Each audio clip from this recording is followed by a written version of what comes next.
The families of the victims in the Uvalde shooting are speaking out and demanding accountability, as you can imagine. Tonight, we are joined by two fathers of victims. Brett Cross is father of 10-year-old Uzziah Garcia, and Javier Casares is father of 9-year-old Jackie Casares. They're joining us now live.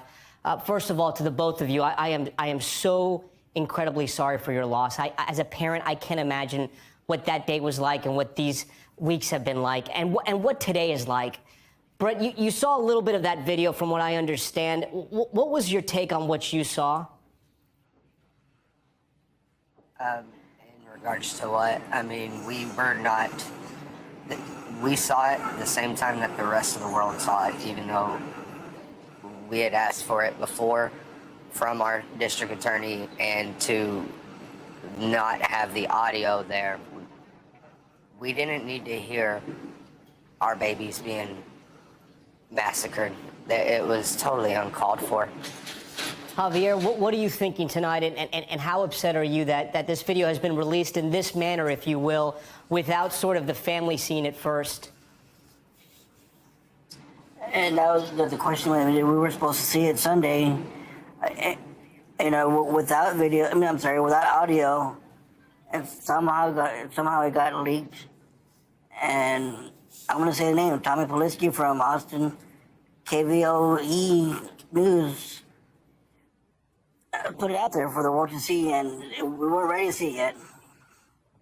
Brett, if you can tell me, did you watch the video at all? I mean, I can't imagine what that's like, and if you'd even want to see it.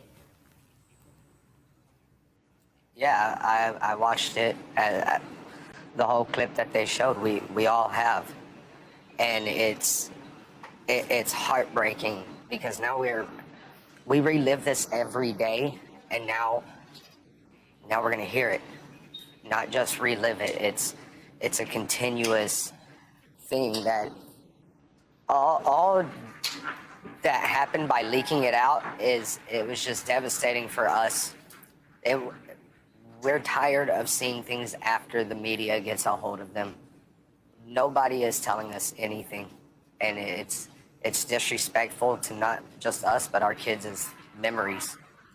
Javier, I was covering the Uvalde school shooting, and I know one of the biggest problems was just trying to get what happened there, just trying to get to the truth. Tonight, there is this surveillance video. Have you learned anything new from this? Have you gained any type of perspective? Yes, and a lot of it was embarrassing to see. People on their cell phones, texting. Another gentleman putting sanitizer in his hands. I mean, people fleeing. They're trying to go forward, not backwards.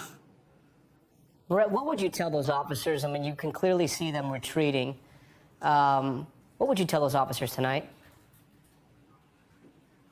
Y'all were cowards. They need to give up their badge so they won't corrupt anywhere else.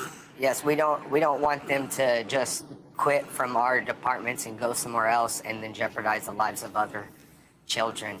We know who did the shooting, but we also know the officers that stayed in the hallway for over 50 minutes, 77 minutes of just sitting there idly by. You guys are in Washington right now. Tell me what you're doing there and what you hope to accomplish with lawmakers both there and in Texas.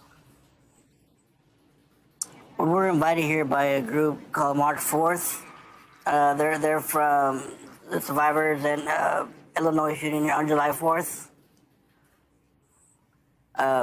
What's that is that, they were the ones that invited us out here. Stand hand in hand with them, as we all have the same goal, And our own community couldn't do that for us.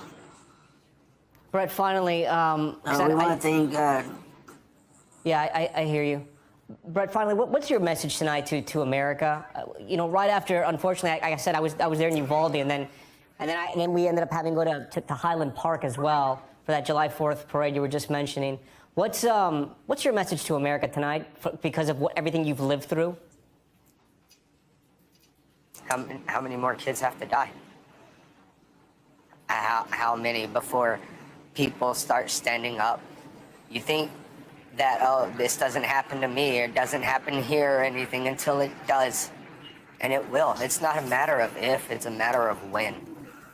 We have to do something to get to stop these kids dying. Now, Brett Cross, father of 10-year-old Usaya Garcia, and Javier Casares, father of 9-year-old Jackie Casares. Gentlemen, thank you for joining Top Story. I am so sorry for your loss, but I appreciate your candor and your courage for speaking out tonight.